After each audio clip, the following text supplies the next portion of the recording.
Hello दोस्तों, स्वागत है आपका अपने चैनल GKGS हब टीच पर। हम आए हैं IAS इंटरव्यू में पूछे गए कुछ इंपॉर्टेंट क्वेश्चन लेकर। वीडियो पूरा देखें, पसंद आए तो लाइक सब्सक्राइब जरूर करें। तो चलिए शुरू करते हैं। एग्जामिनर कैंडिडेट से प्रश्न पूछते हैं, एक दिन के लिए भारत की राजधानी बनने वाला शहर कौन सा था?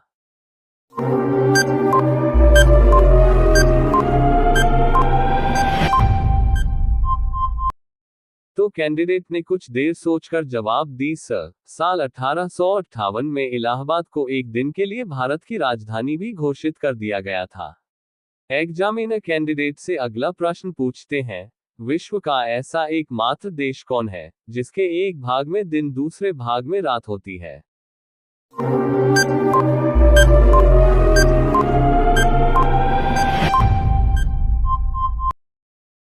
तो कैंडिडेट ने कुछ देर सोचकर जवाब दी, सर, रूस इकलौता ऐसा देश है जहां पर एक ही टाइम में आधे देश में दिन तो आधे देश में रात होते हैं। एग्जामिनर कैंडिडेट से अगला प्रश्न पूछते हैं, भारत में कलर टीवी की शुरुआत कब हुई थी?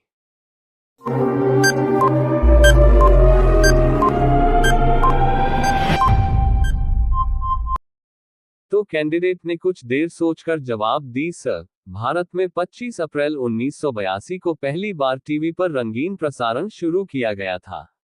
एग्जामिनर कैंडिडेट से अगला प्रश्न पूछते हैं, 25 जुलाई 2001 को भारत के किस राज्य में लाल बारिश हुई थी?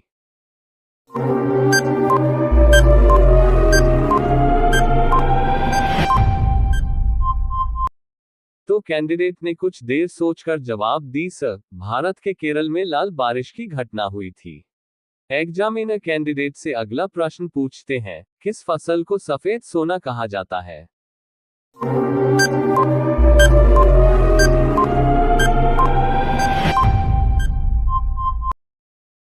तो कैंडिडेट ने कुछ देर सोचकर जवाब दी, सर, कपास की फसल को सफेद सोना कहा जाता है। एग्जामिनर कैंडिडेट से अगला प्रश्न पूछते हैं, कौन सी ट्रेन भारत के 12 राज्यों से होकर गुजरती है?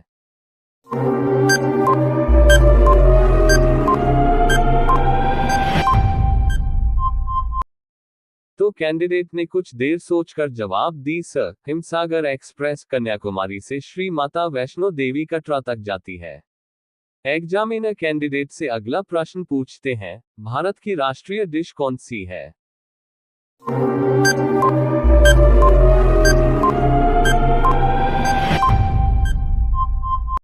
तो कैंडिडेट ने कुछ देर सोचकर जवाब दी, सर, खिचड़ी। एग्जामिनर कैंडिडेट से अगला प्रश्न पूछते हैं, GST लागू करने वाला पहला देश कौन सा है?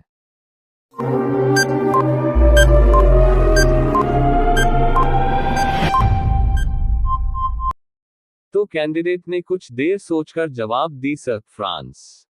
एग्जामिनर कैंडिडेट से अगला प्रश्न पूछते हैं, आसमान से गिरने वाली बिजली कितने वॉट की होती है?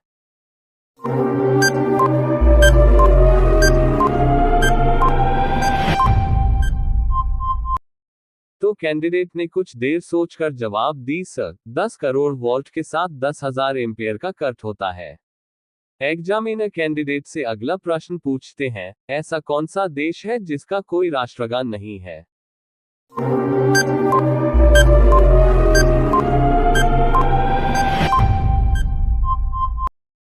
तो कैंडिडेट ने कुछ देर सोचकर जवाब दी, सर, स्पेन एक ऐसा देश है जिसके राष्ट्रगान में कोई शब्द नहीं है।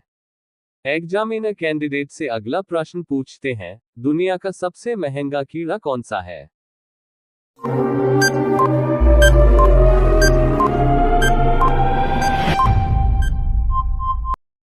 तो कैंडिडेट ने कुछ देर सोचकर जवाब दी, सर, स्टैग बीटल को दुनिया का सबसे महंगा कीड़ा माना जाता है।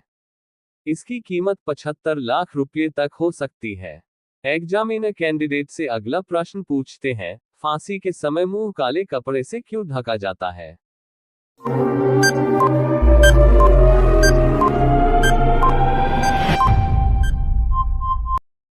तो कैंडिडेट ने कुछ देर सोचकर जवाब दी, सर, ताकि मरते समय उसका तड़पता हुआ चेहरा किसी को न दिखाई दे, क्योंकि इस दृश्य को देखने वाला कभी उसके चेहरे को नहीं भुला सकता। एग्जामिनर कैंडिडेट से अगला प्रश्न पूछते हैं, फांसी की सजा सुबह 4:30 बजे ही क्यों दी जाती है?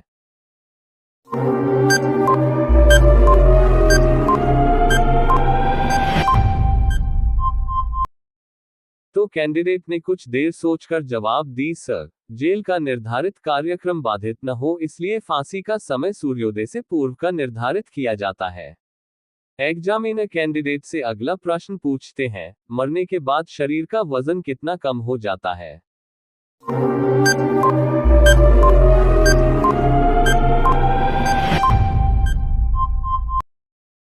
तो कैंडिडेट ने कुछ देर सोचकर जवाब दी, सर, 21.3 ग्राम वजन कम हो जाता है। एग्जामिनर कैंडिडेट से अगला प्रश्न पूछते हैं, चंद्रमा की रोशनी को पृथ्वी तक पहुंचने के लिए कितना समय लगता है?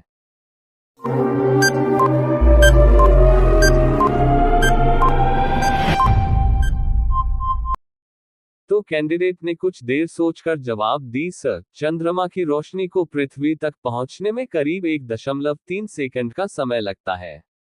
एग्जामिनर कैंडिडेट से अगला प्रश्न पूछते हैं, हमारे बाल किस वजह से काले होते हैं?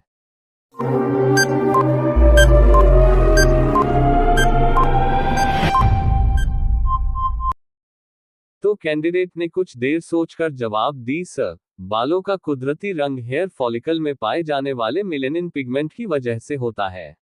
एग्जामिनर कैंडिडेट से अगला प्रश्न पूछते हैं, रोटी किस गैस की वजह से फूलती है?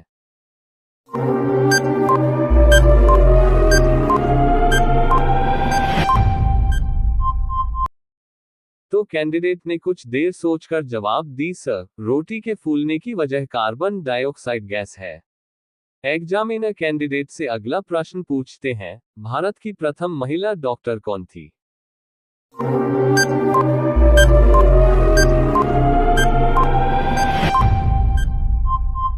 तो कैंडिडेट ने कुछ देर सोचकर जवाब दी, सर, आनंदीबाई जोशी थी। एग्जामिनर कैंडिडेट से अगला प्रश्न पूछते हैं, थर्ड अंपायर ने पहली बार किसे आउट दिया था?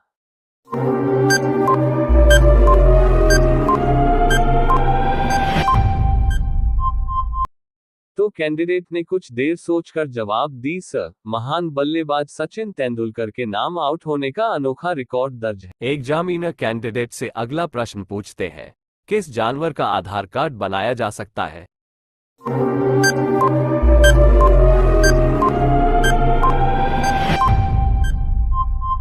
तो कैंडिडेट ने कुछ देर सोचकर जवाब दी, सर, ऑस्ट्रेलिया में पाया जाने वाला जानवर जिसका आधार कार्ड बना सकते हैं उसका नाम कोआ है। इस जानवर की हाथों की उंगलियां हम इंसानों की उंगलियों जैसी ही होती है। इस कोआ नाम के जानवर हाथों की उंगलियों के फिंगरप्रिंट भी ले सकते हैं। मेरे इस वीडियो को लाइक कर मेरे इस GK GS hub teach channel को सब्सक्राइब करें और बेल आइकन प्रेस कर ले ताकि इस तरह के वीडियो आपको मिलती रहे।